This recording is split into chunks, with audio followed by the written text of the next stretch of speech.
Krishna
मॉनिटरला आवाज द्या, कडक करा थोडा आवाज अजून. रूप पाहता लोचनी सुख झाले ओ साजनी, सुख झाले ओ साजनी, सुख झाले ओ साजनी.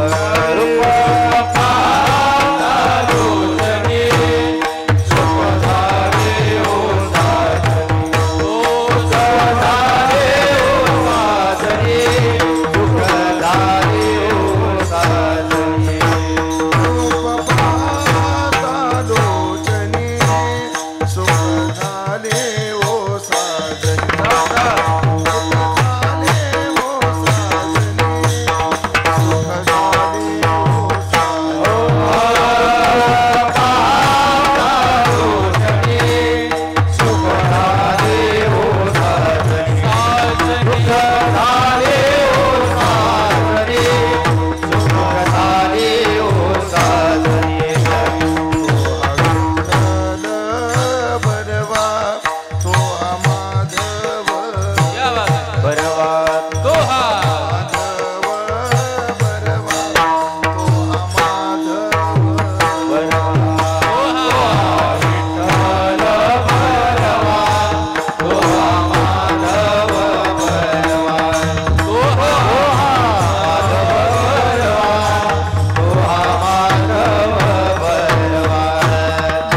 देशावर झालो परदेशावर झालो परदेशावर झालो परदेशावर झालो काय बोले बोलावे काय बोले बोलावे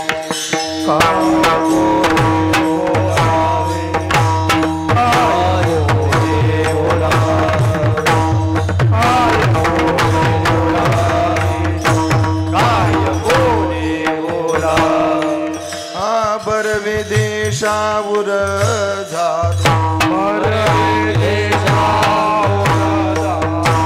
परदेशावर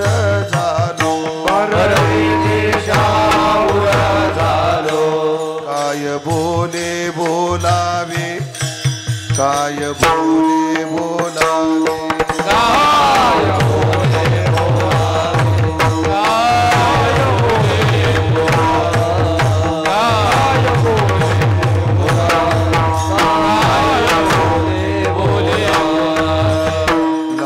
लाभ दुनावला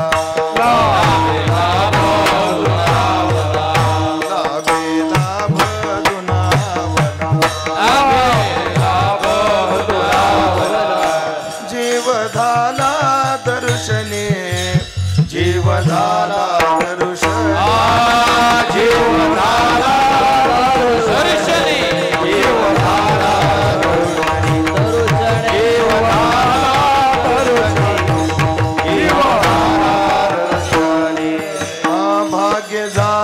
संत भेटी भाग्य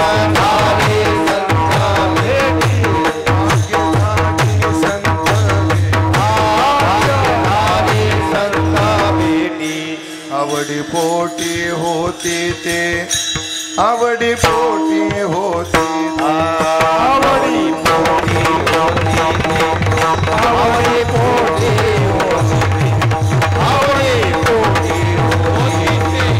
आवडी पोटी लाभे लाभ लाभे लाभ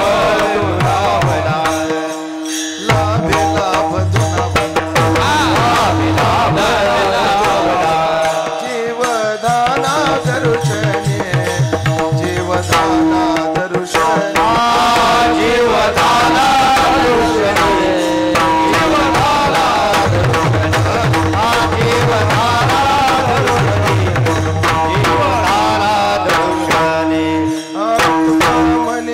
श्रम केला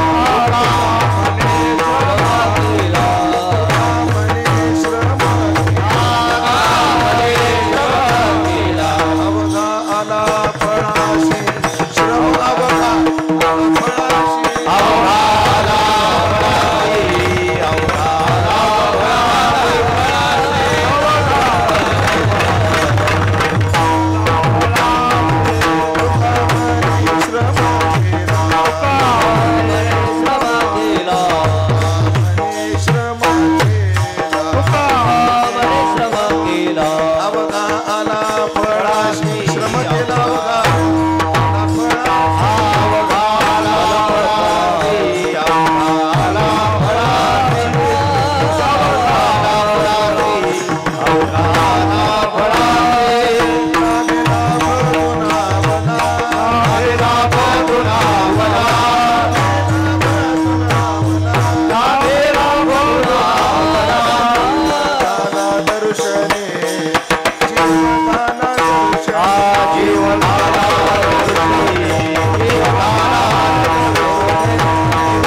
कमी करायचं, इको कमी करा. काय बोले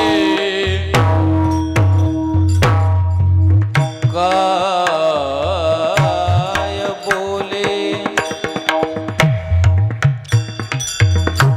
काय बोले बोलावे बोलावे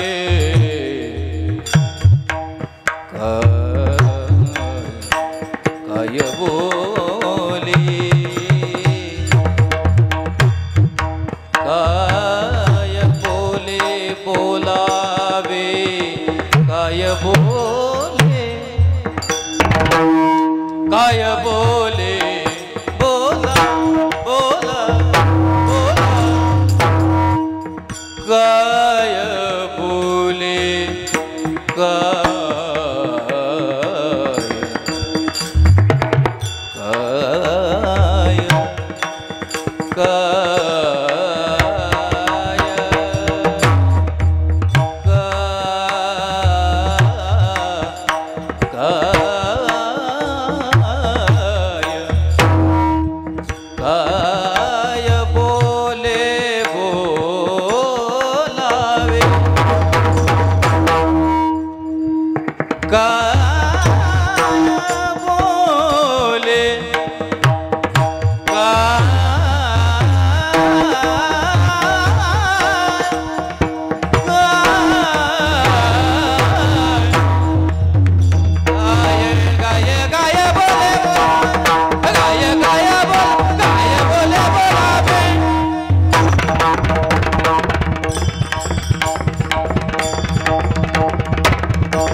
ऐकलं का?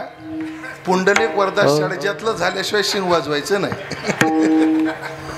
बर्वे देशावर झालो, बर्वे देशावर झालो, काय बोले बोलावे, लाभे लाभ दुनावला, जीव झाला दर्शने, भाग्य झाली संत भेटी, आवडी पोटी होती ते, लाभे लाभ दुनावला, जीव झाला दर्शने. तुका म्हणे श्रम केला अवघा आला फळाशी, तुका म्हणे श्रम केला अवघा आला फळाशी, लाभे लाभ दुनावला, जीव झाला दर्शने. श्री संताची या माता चरणावरी, श्री संताची या माता चरणावरी, श्री संताची या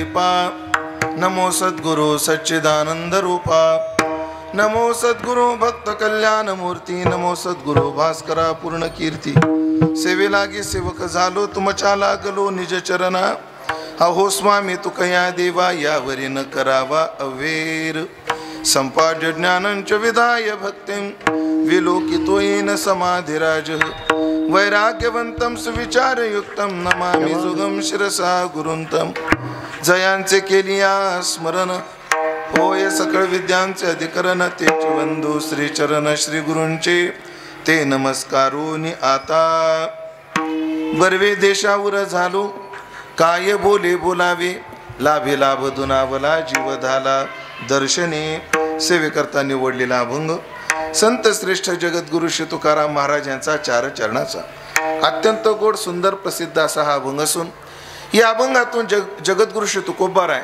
संत भेटीतून संत कृपेतून संत प्रसादातून आपल्या जीवनात जे स्थित्यंतर झालं त्या स्थित्यंतराचा परिहार मोठ्या विनम्रता बुद्धीने या अभंगातून देत आहेत.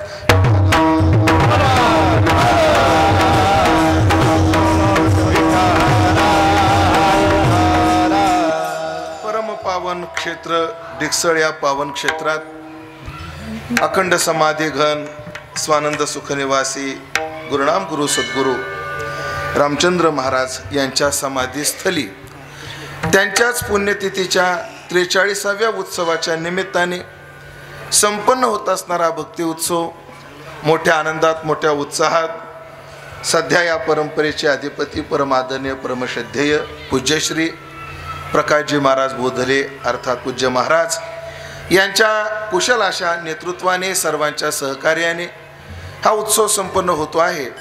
आणि या वर्षीच्या या उत्सवातील आजचे चिंतन सेवा करण्याचं सौभाग्य पूज्य महाराजाच्या आज्ञेतून तथा परमादरणीय आदरणीय हरिभक्तीपरायण परमेश्वर महाराज असतील आदरणीय हरिभक्तीपरायण अण्णा महाराज असतील यांच्या प्रेमाच्या संपर्कातून सेवा करण्याचं सौभाग्य दासाला प्राप्त झालेलं आहे.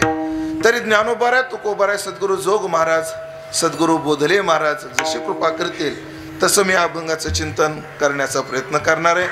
ही चिंतन सेवा पूर्णत्वाकडे नेत जात असताना सर्व देवरूप श्रोते मंडळी श्रोत्यामध्ये सुद्धा फार दिग्गज मंडळी उपस्थित आहेत. मोठ्या मोठ्या परंपरेचे परंपरा चालवणारे मात्र या परंपरेवर निष्ठा असणारे आदरणीय हरिभक्तीपरायण सीतारामगडाचे महंत आदरणीय हरिभक्तीपरायण आमचे महालिंग महाराज त्यांची आज उपस्थिती आहे. आणि ते आल्यावर मी म्हणलं महाराज तुम्ही इकडे कसे काय म्हणे महाराज गुरु घरी यावंच लागतं म्हणून मोठ्या निष्ठेने आपल्या गुरु परंपरेला अभिवादन करण्याच्या दृष्टीने तेही आले आणि मलाही त्यांच्या दर्शनाचा योग आला. आता गुणीजन मंडळीची एवढी उपस्थिती ते रेलचेल आहे. एक एकाते काय वानू अपार हे एकेकाचं नाव घेत बसलं तर कीर्तन त्याच्यातच होईल एवढी मंडळी आहेत. पण एक तुकोबराच्या अर्ध्या चरणात विषय पूर्ण करतो सकळा चरणी जीव माझा. तुकोबरा म्हणजे सगळ्यांच्या चरणावर माझा विनम्र भाव आहे. कारण अडचण एक आहे इथं मंडळी एवढी आहेत काहींची नावं पाठ आहेत काही भेटलेले आहेत पण लक्षात राहत नाहीत. माझ्या बुद्धीत एक दोष आहे. माझ्या वडिलाला तुम्ही जर आत्ता जाऊन विचारलं तुमच्या नातवाचं नाव काय तर माझ्या वडिलाला सांगता येत नाही. माझे वडील म्हणतात घरात विचारून सांगतो. आमच्या वडिलाला जर विचारलं तुमचा जावई कोण्या गावचा आहे थांब विचारून सांगतो म्हणतात. आमच्या वडिलाला गाव आणि नाव ध्यानातच राहत नाही. आणि महाराज तुम्ही जशी परंपरा चालवता तशी मी सुद्धा माझ्या वडिलांची निराशे गा देवा ती परंपरा मी चालवतोय. मला एखादी व्यक्ती लवकर ध्यानातच राहत नाही त्याचं गाव आणि नाव ध्यानात राहत नाही म्हणून कोणाचं नाव घेतलं तर कोणाचं राहील. त्यापेक्षा मंडळी तुम्ही समजून घ्या. आणि ऐकलं का माझ्या नाव ध्यानात राहत नाही म्हणून महालिंग महाराज मी फार मोठी किंमत मोजली. एवढ्यासाठी मी लग्न केलं नाही. समजा उद्या कोणी म्हणलं नाव घ्या तर कोणाचं घ्या ध्यानातच राहत नाही ही अडचण. पण तुमचे हृदय एवढे मोठे आहेत एवढे व्यापक आहेत. माझ्यासारखा दास कुठंतरी एका कोपऱ्यात बसेल अशी मंडळी आहेत. सगळ्याविषयी सद्भाव व्यक्त करतो. अभंगाच्या दृष्टीने चिंतनाचा प्रवास चालू करतो. बसा ना महाराज या ना पुढं उभा एका थोर परंपरेचा हा उत्सव आहे की साक्षात ज्या परंपरेचं आधी तत्व भगवान पंढरीनाथ आहेत त्या पंढरीनाथापासून चालू झालेली ही परंपरा खरं तर दिव्य पुरुषवादच नाही, प्रत्येक पुरुष आपली आपली महती घेऊनच, कारण चांगल्या कुळात कोणालाही जन्म मिळत नाही, अनंत जन्माची पुण्याई करावी लागते, तेव्हा चांगल्या कुळात जन्म मिळतो, वारकऱ्याच्या घरात जन्म मिळतो. कशावरून? ज्या तुकाराम महाराजाला काहीच अशक्य नाही, त्याही तुकाराम महाराजाला म्हणावं लागलं देवाला, हरिदासाची घरी मज उपजवा जन्मांतरी. ज्या अर्थी काहीच न मागणारे, त्यांना काहीच अशक्य नाही असे तुकाराम महाराज जर देवाजवळ ही प्रार्थना करत असतील की मला वैष्णवांच्या घरी जन्म द्या, याचा अर्थच असा आहे की त्या परंपरेत जन्म मिळणं सामान्य गोष्ट नाही. या परंपरेत आलेली सगळीच पुरुष एकमेवाद्वितीय आहेत. प्रत्येकाने आपल्या तपाचा, आपल्या साधनेचा, आपल्या कार्याचा ठसा उमटवला. पण अर्वाचीन काळामध्ये अवघ्या अर्ध्या शतकाचाच काळ ज्यांचा झाला, असे पूज्यपाद पूज्यश्री प्रातस्मरणीय रामचंद्र महाराज, की ज्यांनी आपल्या कर्तृत्वाचा, आपल्या साधनेचा ठसा उमटून आपल्या बरोबर अनेकाला परमार्थाला लावलं. महाराज ऐकलं का? वाणीमध्ये ताकद काय असते? वाणीमध्ये ताकद काय असते? एक विचार आहे का? ते स्वामी विवेकानंदाच्या संबंधानं कानेटकरांचं एक वाक्य आहे. शिकागो परिषदेमध्ये एकटे वक्ते फक्त विवेकानंद स्वामीच नव्हते, संतोष महाराज खूप वक्ते होते. बरं, वक्ते होते ते कसे होते? जगातले विद्वान वक्ते होते, जे बोलण्यात पटायत आहेत. नमो विशद बोध विदग्ध, बोध विशद सांगण्यामध्ये ज्यांची वृत्ती विदग्ध आहे, असे मोठे मोठे वक्ते होते. पण जो स्वामींचा परिणाम झाला तो बाकीच्यांचा परिणाम का नाही पडला, तेवढा प्रभाव का नाही पडला? त्याच्यावर बोलताना त्या कानेटकरांनी प्रस्तावनेत असं म्हटलंय की सगळे वक्ते बोलले तसे स्वामीही बोलले, विवेकानंद स्वामी बोलले, पण अन्यांचा परिणाम झाला नाही. यांचाच परिणाम का झाला? यांचंच बोलणं सगळ्यांच्या हृदयाला का भिडलं? त्यांनी वाक्य सांगितलं, सगळे ओठातून बोलायचे म्हणून कानाला चिटकून जात होतं, स्वामी हृदयातून बोलले म्हणून हृदयाला भिडलं. पण आपल्या वाणीने एखाद्याला आपण जर एखादा बोध करावा आणि तो ठसावा, याकरता वाणीमध्ये तेवढे अनुष्ठानाचे काय असावी लागते? पावर असावी लागते. खरं तर मी या परंपरेला जवळजवळ 22 वर्षापासून पाहतो. किती वर्षापासून? 22 नाही, माफ करा 26 वर्षापासून. मी 99 साली आळंदीला आलो आणि 99 सालापासून मी आतापर्यंत मी या परंपरेला पाहतोय. आणि पूज्य महाराजही मला बारीक असल्यापासून आणि लहान असल्यापासून पाहतात. असो आणि या परंपरेचा असा परिचय आहे. पण आज लवकर येणं घडलं आणि खूप चांगली माहिती महाराजांच्या मुखारविंदातून मला या परंपरेची मिळाली. त्या माहितीत पूज्य महाराजांनी जे वाक्य सांगितलं, गुरु दाविलिया वाटा, म्हणजे स्वतः प्रकाश महाराज, पूज्य महाराज श्री, इंजिनिअरिंगला ॲडमिशन मिळावं एवढी मार्काची कुवत, एवढा बुद्ध्यांक, आपण वकील व्हावं ही तीव्र इच्छा, पण केवळ एवढ्या साधूनं सांगितलं, अरे लोकाची वकीलकी चौगुले साहेब, तुमच्या पोटात पाय दिला असता महाराज, ध्यानात ठेवा, उपकार आहेत तुमच्यावर सुद्धा रामचंद्र महाराजांचे. अरे लोकांची वकीलकी करण्यापेक्षा कोर्टातली देवाच्या दरबारात सामान्य समाजाची वकीलकी कर, असा बोध दिला महाराज या कार्यात प्रवृत्त झाले. आणि एवढा एक तरुण व त्या काळात तरुण बुद्धिवादी जर या परंपरेला लिगटून जातो, म्हणजे जन्म जरी मिळाला, काय असतं तुकोबराचं एक प्रमाण आहे महाराज, काही मागणे हे आम्हा अनुचित. त्याचं उत्तरार्ध काय? वडिलाची रीत जाणत असो. हे चरण आहे ना, हे चरण वडिलांची आमची रीत आहे, एवढ्यात पूर्ण होत नाही. जाणत असो त्याची आम्हाला जाण आहे, इथं पूर्ण होतं. बऱ्याच वेळेला हे चरण आहे ना, ही आमच्या वडिलाची रीत आहे. देवाजवळ काही मागायचं नाही, ही आमच्या वडिलाची काय आहे? रीत आहे. म्हणजे ही आमच्या वडिलाची रीत आहे.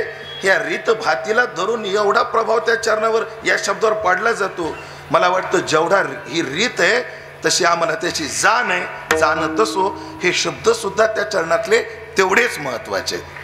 म्हणून परंपरेची जाण करून देणं, परंपरेची जाण ठेवणं आणि आपण ते कार्य करणं, म्हणजे पूज्य महाराजांच्या विषयी जर बोलायचं जर ठरलं तर मुळात संस्काराचं संरक्षणच अवघड आहे. संस्काराचं संरक्षण अवघड आहे. का?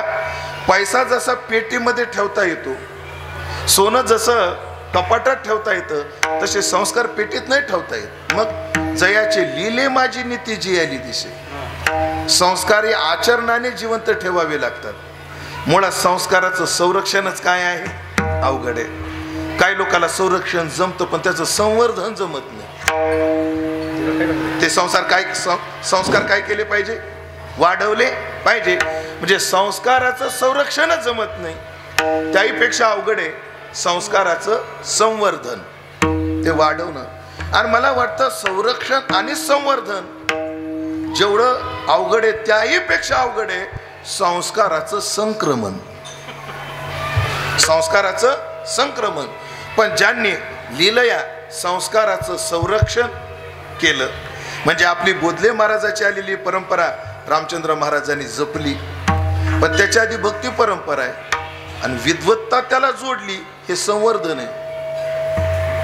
म्हणजे परंपरा सांभाळली हे संरक्षण आहे, त्यात विद्वत्ता जोडली हे संवर्धन आहे, आणि पिढी तुमच्यापर्यंत आणून दिली हे संक्रमण आहे. हे ज्यांना लीलया जमलं अशा अद्वितीय पुरुषाचं 43वे पुण्यस्मरण. म्हणजे कितवं पुण्यस्मरण? ज्या वर्षी मी जन्माला आलो त्या वर्षी महाराजाचं निर्याण झालं. माझं वय 43च आहे. नाही तुम्हाला वाटणार नाही पण विश्वास ठेवावा लागेल तुम्हाला. कोणाचाच विश्वास बसत नाही. माझं खरंच वय 43 आहे. परत अण्णा देवा शपथ खरंच आहे. माझं वय जास्त नाही, मला ढेरीनं धोका दिला, आता काय करू, तेवढी अडचण आहे. माझं वय 43च आहे. म्हणजे या 43व्या पुण्यस्मरणाचं सौभाग्य आहे. ऐका, मला याही आधी 2 वेळा महाराजांची सेवा करण्याचं सौभाग्य मिळालं. यावर्षी परत या सेवेत मी उपस्थित आहे. आणि या सेवेमध्ये मी तुकाराम महाराजाचा एक अभंग निवडला आहे, ज्या अभंगातून संत कृपेनं झालेल्या परिवर्तनाचा परिहार आहे. हो, प्रत्येक जीवाला परिवर्तनाची अपेक्षा आहे. प्रत्येक जीवाला बदलाची काय आहे? अपेक्षा आहे. आम्हाला सामान्य लोकांना जीवनात बदल पाहिजे असं नाहीये. मोठ्या मोठ्या लोकांना सुद्धा आपल्या जीवनात काय पाहिजे? बदल पाहिजे. बदल मराठीत बोलू का? थोडं चेंज पाहिजे. थोडं काय पाहिजे? चेंज पाहिजे. वातावरण चेंज करायला गेलो होतो म्हणतात ना माणसं, बदल पाहिजे. किती यशस्वी लोकांना मी आता एक नाव तुमच्या पुढे घेतो की जे नाव सूर्या एवढंच स्पष्ट परिचयाचे, आणि ते नाव आहे लता मंगेशकर. नाव काय आहे? लता मंगेशकर. हे नाव किती स्पष्ट आहे, किती परिचयाचे. आपल्या कंठाने 6 दशक अभिराज्य ज्यांनी गाजवलं अशा लता दिदी, भारताचाच नव्हे तर जगातल्या अनेक देशाचा सर्वोत्कृष्ट नागरिक पुरस्कार ज्यांच्या नावावर, ज्या शाळेमध्ये 2री 3री पर्यंत गेल्या पण 8 ते 10 विद्यापीठाने ज्यांना डॉक्टरेट दिली, ज्यांनी साधी ग्रामपंचायत निवडून नाही आल्या, लढली नाही, पण अटल बिहारी सरकारांच्या वाजपेयीजीच्या सरकारमध्ये खासदार म्हणून ज्यांनी कारकीर्द राबवली, म्हणजे सर्वांगाने प्रसिद्धीची सर्व अवच्छेदक ज्यांना प्रतिष्ठा काय महाराज, लता दिदींची प्रतिष्ठा एवढी. लता दिदीचा जर वाढदिवस असला आणि नरेंद्र मोदी जर परदेशात गेले, नरेंद्र मोदी माहिती आहेत ना, आपल्या डुडुळगावचे माजी सरपंच, नरेंद्र मोदी परदेशात गेले तर परदेशातून ती लता दिदीला काय करायचे? वाढदिवसाच्या शुभेच्छा द्यायचे. भारताचा पंतप्रधान, हो आमच्यासारखं नाही, आमचा फोटो आम्हाला स्टेटसला ठेवावा लागतो, आमचा फोटो आम्हालाच फेसबुकला अपलोड करावा लागतो, आणि 10-10 मिनिटाला बघावं लागतं कमेंट किती आले, लाईक किती आल्या, व्ह्यूज किती झाले. जशी कोंबडी अंड्यावर बसली, अंड दिलं का नाही अजून, आमचा केवलवाना प्रयत्न आहे. पण अशा युगात ज्यांना एवढी प्रसिद्धीची सगळी मानांकनं प्राप्त आहे, तर लता दिदी जेव्हा 2 वर्षापूर्वी गेल्या तेव्हा त्यांच्या अनेक मुलाखती परत एकदा मीडियावर व्हायरल झाल्या. त्यातल्या एक मुलाखतीतला एक प्रश्न वकील साहेब एवढा गोड होता की त्या प्रश्नाचा सगळ्यांनी गांभीर्यानं विचार केला पाहिजे, एवढा गोड प्रश्न होता. पत्रकारांनी लता दिदीला विचारलं, तुम्हाला पुढचा जन्म जर माणसाचा मिळाला तर तुम्हाला काय व्हायला आवडेल? लता दिदीचे त्या उत्तरात 2 वाक्य होते. पहिलं वाक्य होतं, पुढचा जन्म नाही मिळाला तरच बरं, आणि दुसरं वाक्य होतं, मला लता मंगेशकर सोडून काही व्हायला आवडेल. म्हणजे एवढ्या उंचीच्या जीवनाला सुद्धा बदलाची काय आहे? अपेक्षा आहे. त्याला वाटतं बदल जीवनात झाला पाहिजे. मला वाटतं कशाला दुसऱ्याची मापं घ्यायची, कशाला दुसऱ्याची उदाहरणं घ्यायची, आपले अनुभव काय आहेत थोडी तुम्ही मला मदत करा. तेच कपडे घालून कंटाळा आला तर माणसाला वाटतं की नाही कपड्यात काय झालं पाहिजे, बोला की बदल.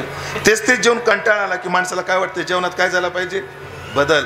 त्याच घरात राहून कंटाळा आला की माणसाला वाटतं घरात काय झालं पाहिजे, बोला की बदल बदल बदल. बायको लई शिव्या द्यायला लागली. हसू नका ना, पूर्ण ऐकून घ्या आधी. तिच्याही स्वभावात बदल झाला पाहिजे असं मला म्हणायचं होतं. तुम्ही लगेच बायको बदलायच्या नादी लागली ते वाटतं. असं करू नये, सध्याच्या काळात एक भेटना. असो, बदल जीवाला अपेक्षित आहे. पण ऐकलं का मंडळी, बदल दोन प्रकारचा असतो. आहे त्या स्थितीपासून खाली येणं हाही बदलच आहे, आणि आहे त्या स्थितीपासून वर जाणं हाही काय आहे, बदलच आहे. आहे त्या स्थितीपासून खाली येणाऱ्या बदलाला शास्त्रानं पतन ही संज्ञा दिली, आणि आहे त्या स्थितीपासून वर होणाऱ्या बदलाला शास्त्रानं उद्धार ही संज्ञा दिली. एक आहे पतन, एक आहे उद्धार. दोन्ही बदलच आहेत. पतन सुद्धा एक बदलच आहे आणि उद्धार सुद्धा एक काय आहे, बदलच आहे. ऐका, पतती धातू आहे, पडणे. पतन शब्दात मूळ धातू कोणता आहे, पतती. आणि उद्धार या शब्दामध्ये उद उपसर्ग प्रयुक्त हृहरती धातू आहे, म्हणजे वर ओढणारा. हृहरती हरण करणारा, वर ओढणारा. उद्धरती, उद्धरती है ना. म्हणजे आहे त्या स्थितीपासून वर जाणं उद्धार, आहे त्या स्थितीपासून खाली येणं पतन. मग ऐका, माणसाच्या जीवनात बदल झालेच पाहिजे. पतनात्मक झाले पाहिजे का उद्धारात्मक झाले पाहिजे, उद्धारात्मक झाले पाहिजे. पण एक सांगू का, एक विषय आधी पूर्ण करतो आणि न्यूटनच्या नियमाला धरून आणि कनादाची उदाहरणं देऊन एक विषय मांडण्याचा प्रयत्न करतो. पण माणसाच्या जीवनात पतन असो किंवा उद्धार असो, पतन उद्धार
संगतीनेच होतं, उद्धार काय होतं, संगतीने होतो.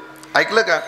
ते आपल्या संस्थेमध्ये किंवा कोणते नवीन कीर्तनकार जेव्हा कीर्तन झालं की त्यांचं एक ठरलेलं वाक्य असतं, जे काही योग्य असेल ते माझ्या सद्गुरूचं आहे, जे काही चुकीचं असेल ते माझ्या बुद्धीचे दोष आहेत. पण मी संस्थेत असताना कदम माऊलीत, मोठे कदम माऊली, माऊलीच्या पाठाला एक विद्यार्थी होते, त्यांचे गुरुबंधू होते. त्यांचं आडनाव ठोके. आडनाव काय? ठोके. असा माणूस होता, बोलायला जहाल. त्याचं एक उदाहरण सांगतो. ते काय आहे, संस्थेचा समारोप होता, 4थ्या वर्षाचा निरोप समारंभ, म्हणजे पार निकाल जाहीर करण्याचा दिवस. आणि सगळे ज्येष्ठ श्रेष्ठ मंडळी, मोठे बुवा होते, नथुसिंग बाबा होते, आणि गुरुवर्य संदीपान दादा, दुबे शास्त्री, संदान सर, हे परीक्षक सगळी बसलेली होती. आणि जवळजवळ 1.5 तास चर्चा चालली होती, भाषण थोडेसे. आता तुम्ही इथून चाललेले आहात, पण संघटित राहा. आपण सर्वांनी संघटित होणं फार गरजेचं आहे. अनेक धर्माची आक्रमण आपल्या संस्कृतीवर येऊ पाहत आहेत. आपण काय झालं पाहिजे? संघटित झालं पाहिजे, संघटित झालं पाहिजे, एकत्रित राहिलं पाहिजे. 1.5 तास याच्यावर चर्चा झाली. आणि ठोकेभाऊ काय म्हटलं माहिती का? मला 2 मिनिटं बोलायचे. त्याची ट्यूनच अशी होती बोलायची. मला 2 मिनिटं बोलायचे. सगळ्याला माहिती नीट बोलत नाही. शांत बस रे, वेळ नाही, बोलू द्या ना मला जरासं. आणि कोंबड्याला दाणे टाकून खेळ पाहायचा नाद बऱ्याच लोकांना असतो. तसे संप्रदाय सुद्धा आहेत. का बोलू द्यायचं नाही? बोलू द्या त्याला. असा एक वर्ग निर्माण झाला आणि तो उभा राहिला. तो काय बोलला? उभा राहून तो विद्यार्थी, आता या ठिकाणी सगळे म्हणतात संघटित झालं पाहिजे, सगळ्यांनी एका जागी आलं पाहिजे. काही गरज नाही. कळपात मेंढ्या राहतात, वाघ एकटा असतो. आणि जोग महाराजाचे पिल्ले हे वाघ आहेत. हे काय गरज नाही, एकटे जागा म्हणले. म्हणजे सगळ्या सभेवर पोत्रा फिरवला त्याने एका वाक्यात.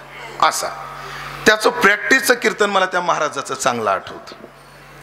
कीर्तन झालं आणि कीर्तनाच्या समारोपामध्ये भरत महाराज तो काय म्हटला? महाराज तो विद्यार्थी, आतापर्यंत मी जे जे चांगलं बोललो त्या आयुष्यात जे जे चांगली माणसं भेटली का त्यांच्या संगतीचा परिणाम आहे. आणि मी जे जे मोकार बोललो आतापर्यंत जे जे मोकार भेटले ना त्यांच्या संगतीचा परिणाम आहे. आपलं काहीच नाही. मला ते वाक्य फार भावलं. तसं मला आठवतं. ते सांगण्याचं तात्पर्य पतनही संगतीत आहे आणि उद्धारही संगतीत आहे. पण ऐका मंडळी, माणसाचं पतन का होतं? पतन का होतं?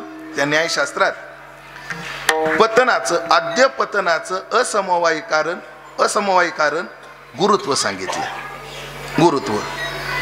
द्वितीय पतनाचं कारण वेग सांगितलंय. न्यूटन काय म्हणतो? वर पडलेलं फळ खाली येतं. त्याला कारण काय? गुरुत्वाकर्षण. फळ खाली आलं. का आलं? गुरुत्वाकर्षणाने आलं. गुरुत्व पृथ्वीमध्ये असणारं गुरुत्वाकर्षण, त्याने वरचं फळ खाली आलं. तद्वत ऐकलं का मंडळी? विषयाचं आकर्षण माणसाला वरून खाली आणतं. पतन कधी होतं? विषयाच्या आकर्षणाने. पण गंमत पहा, पृथ्वी आकर्षित करते, पण या मंडलामध्ये व आकाश मंडलामध्ये अनेक सॅटेलाइट फिरतायत. मग त्यांना का खेचत नाही पृथ्वी खाली? का खेचत नाही? कारण तिच्या क्षमतेच्या वर गेलं की मग तिला खेचता येत नाही. तसं विषयाचं आकर्षण माणसाला तोपर्यंतच खेचू शकतं विशिष्ट उंचीपर्यंत.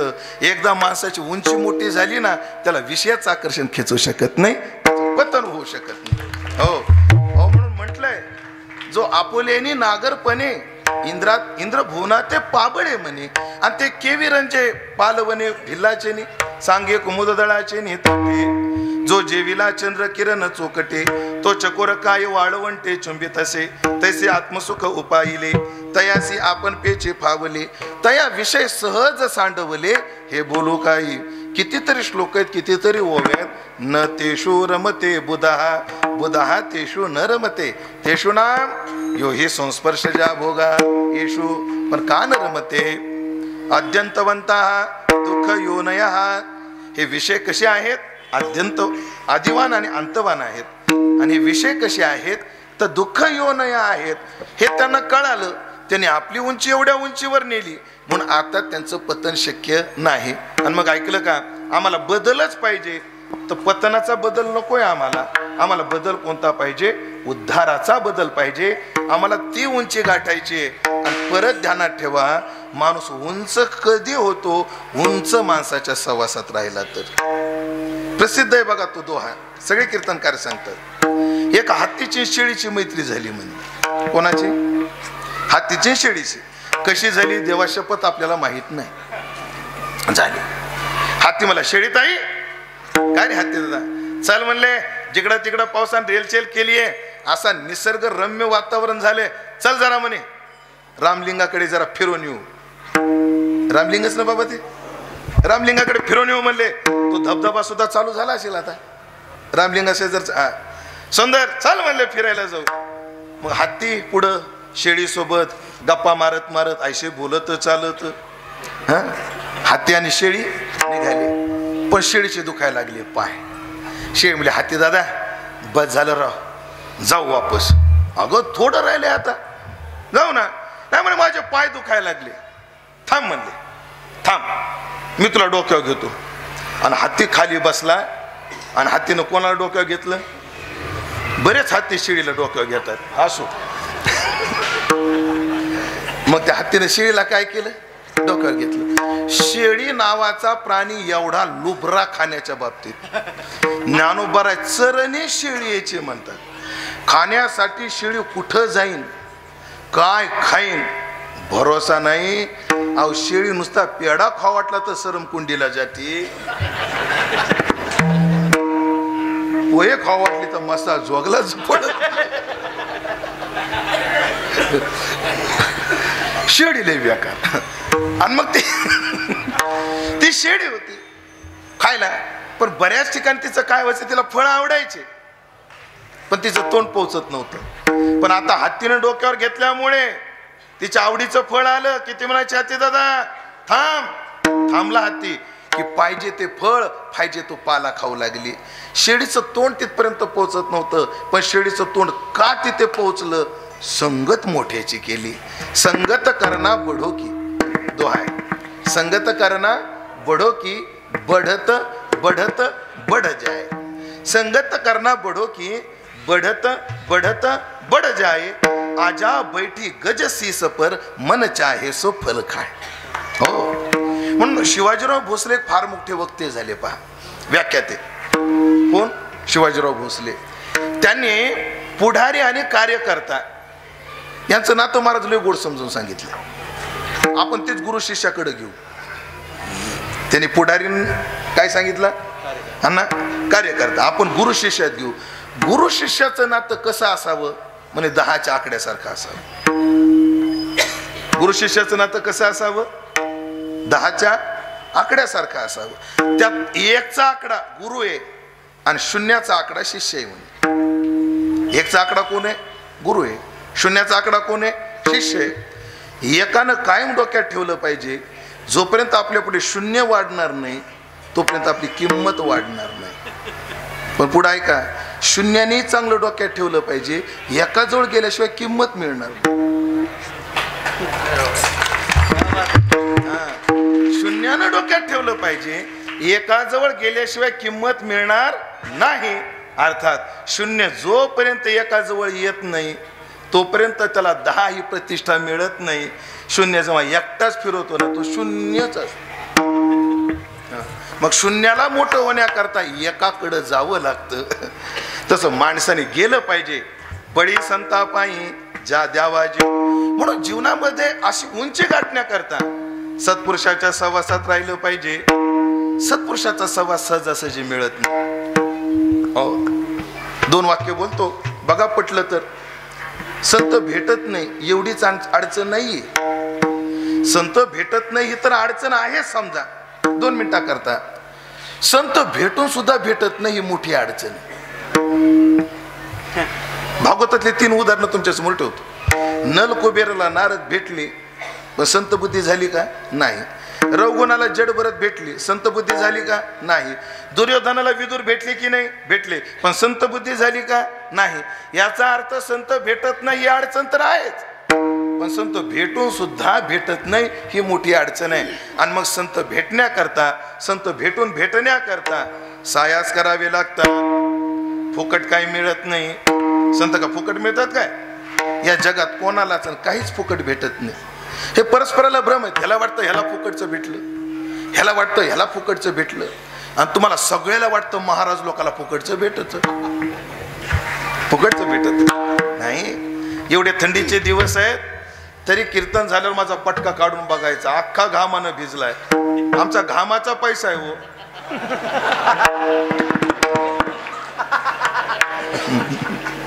फुकट काहीच मिळत नाही. प्रमाण देऊ दिल्या केल्या विना नवे हाती महाराज म्हणतात. दिल्या वाचून फळ प्राप्ती कैची. हो तपे विना दैवत शक्यच नाही. जिथल्या विना प्राप्त शक्यच नाही आणि गुजे विना हित शक्यच नाही. आम्हाला संत फुकट भेटत नाहीत. आणि एक बोलू का, संताला पर्याय सुद्धा नाही हो. नका का भेटना, पण पर्याय असता तर आम्ही सोडून दिलं असतं. पर्याय कसा नाही, प्रमाण किती देऊ, संता विना प्राप्ती नाही. पर्याय आहे का, नाही. तद विज्ञानार्थ सद्गुरु एव अभिगच्छ, एव सद्गुरूकडे नाही, सद्गुरूकडेच. तेथे कोणी सोडविना. प्रमाण एका सद्गुरु वाचून गुतवायला लई येत. उदाहरण देऊ, भाऊ तुमचं नाव काय? राजूभाऊ. तुमचं वय काय आता राजूभाऊ? 52. लग्न झाले किती वर्ष झाली? 34 वर्ष झाली. वय 52, 34 वर्ष झाली लग्नाला, म्हणजे त्रितपुपूर्ती आली जवळ. राजूभाऊ लग्नाला किती वर्ष झाली तुमच्या? 34, बरोबर ना? 34. खरं सांगा राजूभाऊ, तो दिवस आठवतो? तो दिवस आठवतो लग्नाचा? आठवतो. मला सांग, तुमच्या लग्नाला किती माणसं होते? अंदाजे आठवा. गावातले 500, 1000, 400-500, 1000 धरू आपण. म्हणजे ऐका ना राजूभाऊ, तुम्हाला संसारात गुतवाय 1000 आले होते. आता दुसरं वाक्य राजूभाऊ, मला मदत करायची, थोडीशी मदत पाहिजे अजून तुम्हाला. म्हणजे तुम्हाला संसारात गुतवाय किती आले होते? 1000. खरं सांगा, तुमचे बायकोचे भांडणं झालंय, सोडवाय कोण कोण येत? कोणीच नाही. आपोली आपण करा सोड. म्हणजे संसारात गुतवायला 1000. आणि मग साधत रे राशिक मांडा, संसारातल्या अडचणीत कोणी सोडवायला येत नाही. म्हणजे बायकोच्या तडाक्यातून सोडवायला कोणी येत नाही, मायाच्या तडाक्यातून सोडवायला कसं कोणी येईल आपल्याला? मग तेथे कोणी सोडविना, एका सद्गुरु वाचून. मग त्यांची भेट आम्हाला झालीच पाहिजे आणि होण्याकरता प्रयत्न केले पाहिजे. काय प्रयत्न करावे लागतात? खूप साधन आहेत, खूप साधन आहेत गाथ्यात, ज्ञानेश्वरीत. पण आपल्याला झेपेल पचेल असं सोपं साधन सांगतो. नाहीतर जेथ विषयाची दाट झाली. आमच्या विठ्ठल बाबा घुलेच्या कायमच्या आवडीच्या ओव्या आहे. गुरुवारी विठ्ठल बाबा घुलेच्या पाठात 8 दिवसातून एकदा तरी ह्या ओव्या येणार म्हणजे येणार. आणि मला अजून एक वाक्य आठवतं बाबा ह्या ओव्या म्हणताना. आधी ओवीपर्यंत जातो मी. जेथ विषयाची दाट झाडी, माझे काम क्रोधाची साकडी, चुकावून आला पाडी सदवासनेच्या, मग साधू संगे सुभटा, ओझो सत्कर्माची आवाटा, अप्रवृत्तीचा आवाटा डावलोनी. वा मानलं गाड्याला. तेवीच जन्मशताचा वाहतवना, तो आस्थेच्या नलेची वाहना, तो फळ हेतूचा उगाना कवन चाडी, ऐशे शरीर संयोगाचे राती, माझी धावत सडिया आयती, तव कर्मक्षयाची पहाती पहाट झाली. एवढे साया साधकानं केले की मग तैसीच गुरुकृपा उका उजळली. मग संत भेटतात. पण अवघड आहे ते सायास. विषयाची दाट झाडी सोडणं जाणं सोपं आहे का? सोपं नाही. तुम्हाला जिल्हा धाराशिव ना? धाराशिव. मला सांगा, तुमच्या जिल्ह्यात एक शब्द आहे का पाला पाचोळा? ज्याला काहीच किंमत नाही त्याला काय म्हणलं जातं? ते आपल्या पुढं पाला पाचोळा म्हणतात. म्हणतात का नाही? पाला पाचोळा कशाला म्हणतात? ज्याला किंमत नाही त्याला काय म्हणतात? पाला पाचोळा. मला सांगा, तंबाखू काय?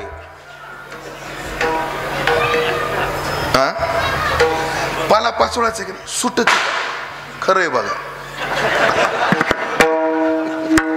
सुटती का? सुटती नाही, सुटा गेले की अशी फाटती. कसा फटका फाटला आता तशी सुटती का? मग गणित मांडा, तंबाखू सुटना तर संसार कधी सुटायचा? सोडून द्या. ऐका, सांगण्याचं तात्पर्य अवघड आहे हा प्रवास. पण दुसरा एक प्रवास आहे. तिळे तिळे पुण्य साचा पडे, तरी हे बहुता जन्मी जोडे. तिळा तिळानं पुण्य जमा करायचं म्हणजे, तिळा तिळानं है ना. आणि तिळा तिळानं पुण्य जमा झालं तरी हे बहुता जन्मी जोडे. आणि हे पुण्य आपल्या गाठीला पडलं की मग बहुता सुकृताची जोडी, बहुता सुकृताची जोडी.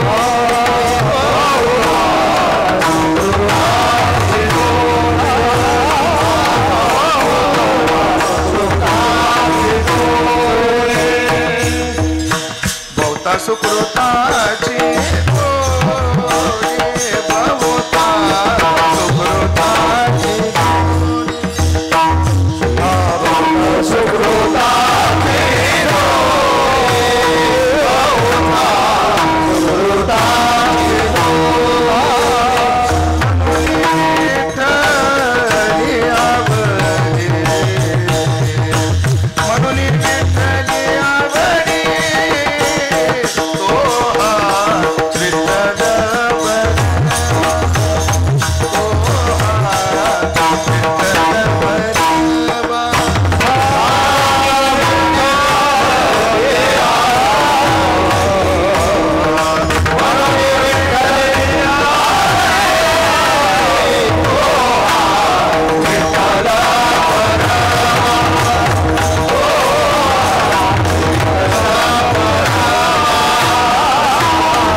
जोडी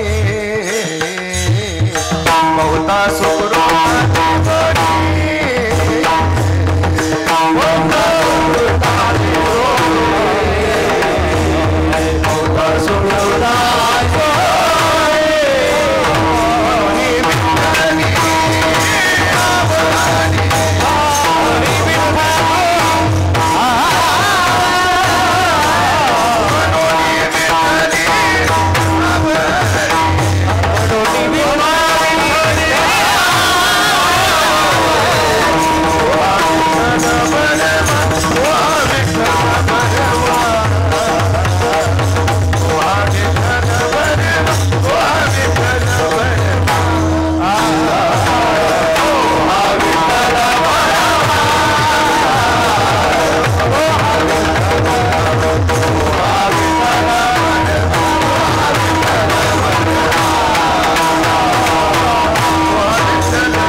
पुण्य पदराला आलं मग देवाचं नाव तोंडाला येतं देवाचं नाव तोंडाला आलं की संतांची भेट होते सोपा प्रवास आहे सोपा आहे महाराज हो सोपा आहे खरं सांगू पाप करणं अवघड आहे पुण्य करणं लय सोपं आहे पाप करायला ठरवावं लागतं पुण्य करायला ठरवायची गरजच नाही खोटं बोलायला ठरवावं लागत हो आपण तर आलो मानवतवरून पण नागपूरहून आलो हे सांगण्याकरता ठरवावं लागत रात्री कोणी कोणी फोटो काढले कोणी स्टेटस ठेवलंय का कोणी फेसबुकवर पोस्ट टाकली आहे का रात्री लाईव्ह होतं का लय सायन्स करावं लागतो असो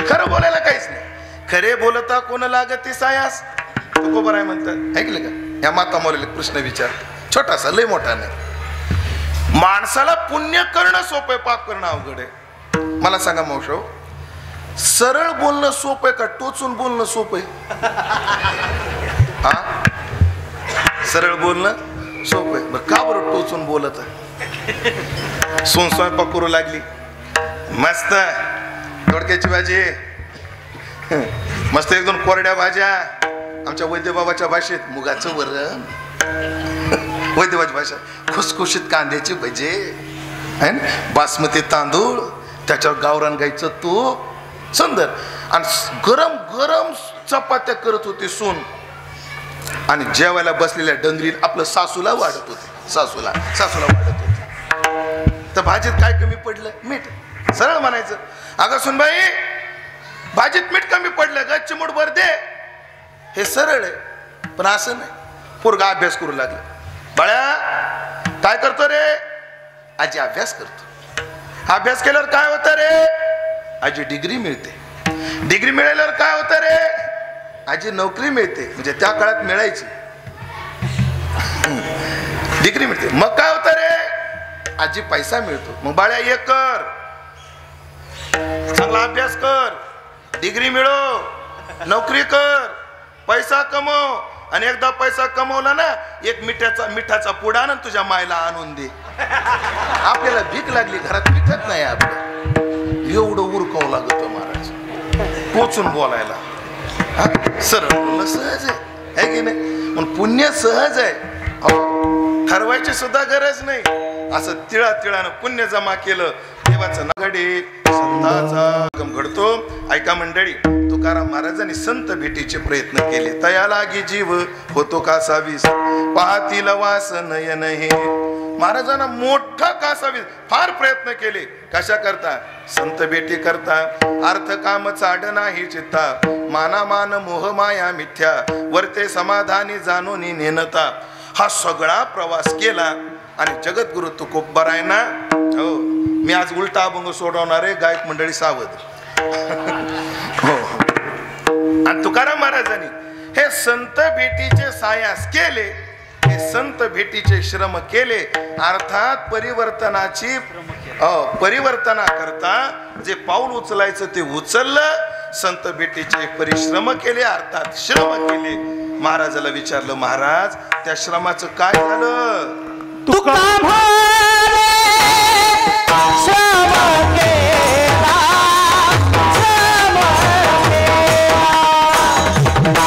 तुका भावे श्रम केला, श्रम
संसाराची अशीच भाषा आहे. पण कशी आहे बघा, येथे अवघे वाया गेले दिसती सायास. बघा दोन्हीकडे शब्द, इकडे बी अवघे शब्द आहे, इकडे अवघे शब्द आहे. म्हणजे संसारातला अवघा श्रम फळाला आला आणि संसारातले अवघे सायास वाया गेले. हो, सगळे वाया गेले. संसारात सायास केले ते काहीच उपयोगाला नाही आले आणि परमार्थात आमचे अवघे श्रम फळाला आले. आणि मला वाटतं याच्याकरता तुकाराम महाराजाच्या प्रमाणाची आवश्यकता नाही. आपले अनुभव आहेत की नाही, संसारातले श्रम वाया गेले. उदाहरणाने पटवून देतो. ज्यांचं लग्न झाले त्यांनी हात वर करा बरं.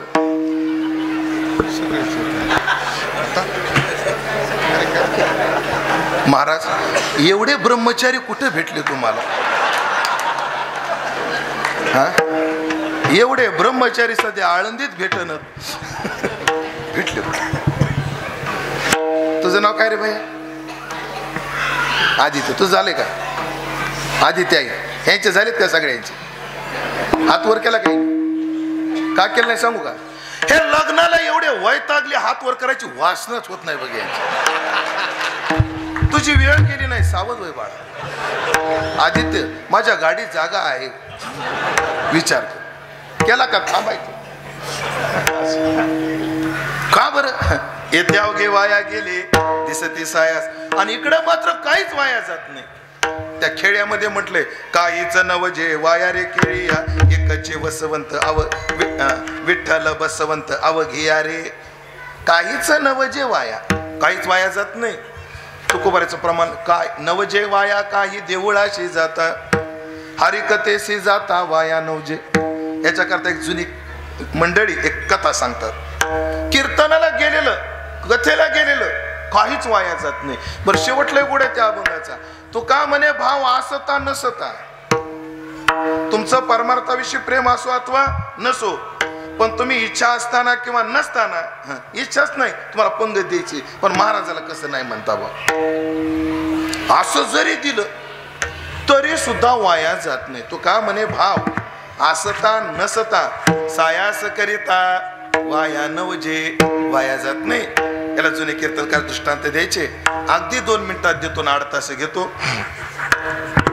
दृष्टांत कॅन्सल करतो. श्लोक सांगतो 2. परमार्थातलं काही वाया जात नाही. एक भागवतातला श्लोक आहे. आजामिलाला न्यायला विष्णुदूत आणि यमदूत एक काल अवच्छेदकांना आले.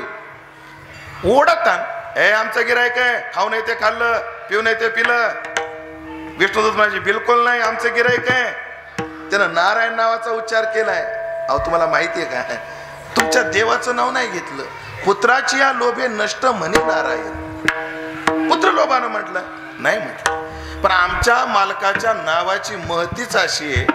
त्या विष्णुदूताच्या मुखात तिथं भागवतात श्लोक आहे. सांकेत्यम पारिहास्यम स्तोभम हेलनमेव वा वैकुंठ नाम ग्रहणम आशेष अघ हरम विदुः. आशेष अघ म्हणजे पाप, सगळं पाप घालवण्याची ताकद आहे.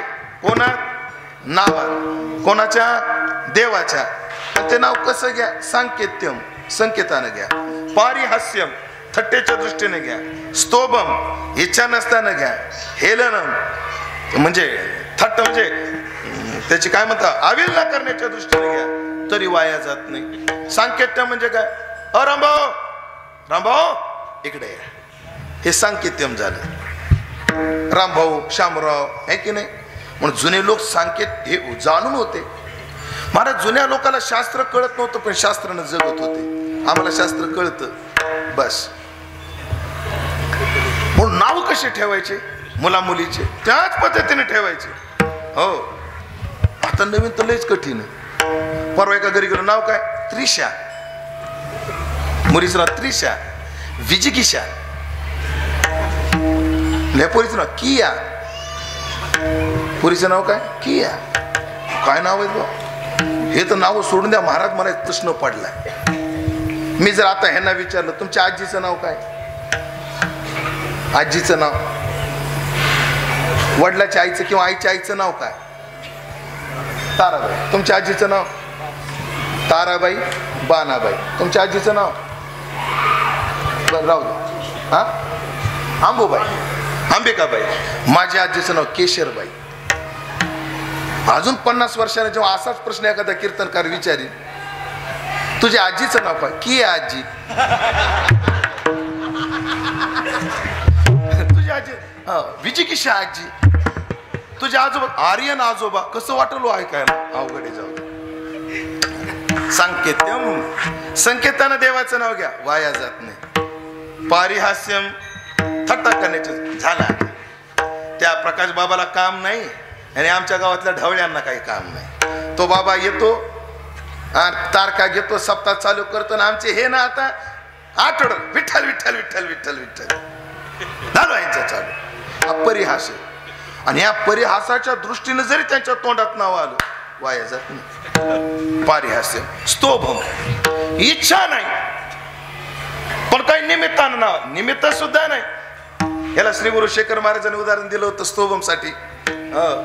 थंडी वाज हरे हरे हरे हरे हरे हरे हरे हरे हरे हरे हरे हरे हरे हरे हरे हुडहुडी भरली अंगात हो करण्याच्या ऐवजी हरे हरे म्हणला वाया जात नाही. दुसरं सांगितलं स्तोभम गायक मंडळी समेवर येण्याकरता ज्या शब्द कमी पडतात तेव्हा काही देवाची नावं घेतात. हे आपल्याकडे नाही, क्लासिकल मध्ये इकडे आहे ते. आपल्याकडे शब्द कमी पडत नाही, शब्द जास्त होतात, ते बसवावं लागतात. कारण आम्हा घरी धन आम्ही काय करंटे नाही, शब्द करंटे. बघा त्याला ते उदाहरण दिलं जातं कायम संगीतातलं. मी दिलं असतं पण कसं करू, आमचा आवाज नीट नाही. आमचे संतोष महाराज स्वर सम्राट आहेत. आमचा आवाज जिथं संपवतो तिथून त्यांचा चालू होतो. आमच्या संतोष महाराजाचा आवाज, या मंडळीचा आवाज म्हणजे समृद्धी महामार्ग, कुठं स्पीड ब्रेकर नाही. आमचा आवाज म्हणजे प्रधानमंत्री ग्राम सडक योजना आहे. याला किती खाचा आणि किती खळगा गणित. आमचे गायक मंडळ जेव्हा आईच्या पोटात होते तेव्हा यांची आई तानपुरा वाजवीत होती, आणि आम्ही जेव्हा आमच्या आईच्या पोटात होतो तेव्हा आमची माय खराट्यानं झाडीत होती. आता काय सांगू तुम्हाला, आता काय बरं आमच्या आईचं चुकू द्या, पण देवाचं चुकाय पाहिजे होतं का, देवाला कळायला पाहिजे होतं की नाही. देवानं आवाज देताना लय कृपणता दाखवली महाराज, आणि नको तिथं मोक्कार उदार झाला. बघा काय देवाला सांगावं आता काय.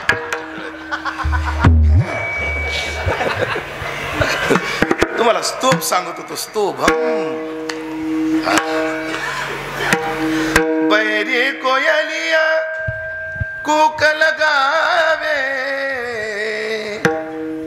मुझे बिरहन का जियारा जलावे, जो बन भी तो जाए हैरान, याद पिया की आया हैरान. काहीच गरज नाही तिथं, उगा समेवर येण्यासाठी हैरान आहे की नाही. इच्छा नाही, सहज आलं तोंडाला, ती वाया जात नाही स्तोभम. आणि हेलं न काय रे, त्या आळंदीला जातात, कीर्तन शिकून येतात, विठ्ठल विठ्ठल करत निघतात, काय भेटतं त्यानं. त्याच्यापेक्षा माझ्या दुकानावर राहून फक्त गांजाच्या पुड्या जरी वाटल्या असत्या तुझं काहीच्या काही झालं असतं. म्हणजे किती नीच लोक आहेत, परमार्थाची गांजाची तुलना करतात. हो, ही तुलना करून जी हेलना होते त्याला हेलना म्हणतात. ते सुद्धा वाया जात नाही. आमच्या जीवनात वाया गेलं नाही. आम्ही श्रम केले, अवघ्या फळाला आला, अवघ्या श्रमाला फळ आलं. महाराज तुम्हाला फळ तरी काय मिळालं. अभंगाचं 3रं चरण. भाग्य झाली संत, भाग्य झाली संत भेट.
निस्वार्थ श्रमाला फळ काय आलं? आम्हाला संत भेटले, भाग्य झाली संत भेटी. हो, तपेदाने व्रते गोविंदू पै भेटे, साधू न भेटे भाग्य विन. भाग्याशिवाय भेटत नाहीत. आणि आमच्या श्रम आम्ही पुण्य जमा केलं, नामचिंतनात आलं, नामचिंतनातून असा दृष्ट निर्माण झालं, त्या भाग्यानं आम्हाला संत भेटले, भाग्य झाली संत भेटी. ऐकलं का? कोणते संत? आवडी पोटी होती ते, ज्यांच्याबद्दल आवड होती ते. तुकोबराचा स्वभाव पाहिला ना, तुकाराम महाराजाला काही माणसं बिलकुल आवडत नाही. काही माणसं कामापुरती आवडतात आणि काही माणसं सदैव आवडतात. प्रमाण देतो तिनेला. तो का म्हणे क्षण नको तयाचे दर्शन. काही माणसं मला क्षणभर सुद्धा भेटू देऊ नको देवा. कोण आहेत ते? उलटे चरण म्हणतो अभंगाचे. हो बरं, चला 3 चरण रिवस आणतो. हरी कथे ते धिकारी, शत्रू माझा तोची वैरी. जो हरी कथेचा धिकार करतो हा माणूस तुकोबराला बिलकुल आवडत नाही. पुन्हा हो, सुना काळ तोंडा जो या देवा म्हणे धोंडा. जो मूर्तीला देवाला दगड म्हणतो तो तुकाराम महाराजाला बिलकुल आवडत नाही. आणि तिसरा आहे अहम म्हणे ब्रह्म आणि नेने भक्तीचे ते वर्म. नुसत्या ऋष्क ज्ञानाच्या वल्गना करतो आणि ज्याच्या हृदयाला भक्तीचा ओलावा नाही असा माणूस तुकोबराला बिलकुल आवडत नाही. सोडून द्या न आवडणारा वर्ग. आवडणारा कामापुरता आवडणारा वर्ग. एरामान विधी पालना पुरते. पहिला वर्ग बिलकुल आवडत नाही. दुसरा वर्ग कामापुरता. हे पाहुणे रावणे लय आवडत नाही. व्याही का आवडावा? त्याची पोरगी किंवा आपलं वाद आपली पोरगी त्याच्या घरात म्हणून आवडावं. लय आवडू नये. आणि खरंच आवडू नये. का बरं? हे काय करतात? तुकाराम महाराज म्हणतात, येते तुझी या भजना आड, दाविती प्रपंचाचे कोड आणि कनिष्ठ रुची ठेवणे गोड देखत नाडी मिळते. त्या पाहुण्या रावण्यापासून 10 हात लांब राहिलं पाहिजे. माझा अनुभव सांगतो. हे कीर्तन सांगण्याजोगा नाही, वेळ आली म्हणून सांगतो. 99ला आळंदीला गेलो. बोधे बाबा, बंडा तात्या, घुले बाबा, निकम बाबा, वैद्य बाबा ह्या निष्कलंक ब्रह्मचार्याकडे पाहून ब्रह्मचारी आश्रमाचं पालन करण्याचा पुरेपूर प्रयत्न करतो. चाललंय ना? बरं चाललंय ना? पाहुण्या रावण्याला बघवत नाही. आमच्या एका पाहुण्यानं गेल्या महिन्यात मला सोयरीक आणली. आता तुम्हाला काय सांगावं. भारत महाराज मला त्याला म्हणलं, पाहुणे माझं वय 43 आहे, तिचं 39 आहे म्हणे. बघ जोड. त्याला मला माझं वजन 105 आहे, तिचं 98 आहे म्हणे. म्हणजे पाय घसरून डोक्यावर पडला तुला म्हैस गाठ पडली का रे? अरे मी महाराज आहे, ती बी महाराजी नाही म्हणा. असे विचित्र पाहुणे राहून लय भेटू नये कामापुरते भेटावे. ये रामानवी हे कामापुरते आवडणारे आणि सदैव आवडणारे कोण आहे? तो का म्हणे जैसे आवड हरिदास, का म्हणे जैसे आवड हरिदास,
कामापुरते जसे संत आवडतात तसं, म्हणून आवडी पोटी होती ते संत मला भेटले.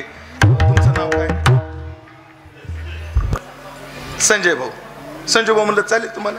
तुमची आवडती भाजी कोणती? तुमच्या डोक्याला गंध असल्यामुळे विचारले मी. ते साताऱ्याला गेलो महाराज, असं जगाला विचारलं तुझी आवडती भाजी कोणती? ते म्हणजे कीर्तना सांगण्याजोगी नाही. तेव्हापासून अंदाज घेऊनच विचारित असतो. संजय भाऊ तुमची आवडती भाजी जी खायची ती बरं कोणतीच अशी मना अशी आवड काहीच नाही तुमची? काय हरकत नाही, लाभा लाभो जया जयो. भैया तुझी आवडती भाजी? बटाटा. तुझ्या जीवनात तसं होऊ नये, होऊच नाही, पण झालंच. कसं? तुला 3 दिवस खायलाच काही भेटलं नाही, म्हणजे भुकेचे श्रम झाले. आणि घरी आला आणि घरी म्हणला आई एवढी भूक लागली लवकर जेवायला वाढ. एक तर 3 दिवसाचे श्रम आहेत भुकेचे, आणि जेवायला बसला आणि आईनं ताटामध्ये भाजी वाढली आणि बटाट्याचीच वाढली. मिष्टान्नाचा योग भुके तुकोबाराय म्हणतात, दृष्टांत हात दिलाय महाराजांनी. आणि आवडीची भाजी उपासाच्या पोटी भेटावी तेव्हा जेवढा आनंद, तसे आवडीचे संत मला भेटले, त्या भेटीत तेवढा आनंद मला झाला. महाराज संत भेटले? हो भेटले. हो भाग्यानं भेटले? हो भेटले. पण संत भेटीने तुमच्या जीवनात काय परिवर्तन झालं? अभंगाचं दुसरं चरण.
लाभाने लाभ दुनावला, आमचं जीवन तृप्त झालं, जीवन झाला. हो महाराज, जीवन तृप्त होणं एवढं सोपं आहे? सोपं आहे? साधा विषय करा, विचार करा.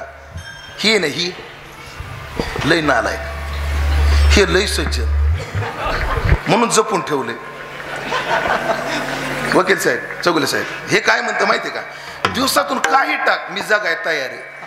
पीठ जरी काढून टाकलं ना हे जगत, पण ही ना जिरे पाहिजे, मिरे पाहिजे, है ना, लसण पाहिजे, सगळं पाहिजे. ह्याला नाही पाहिजे, उलट ह्याला त्रास होतो त्याला.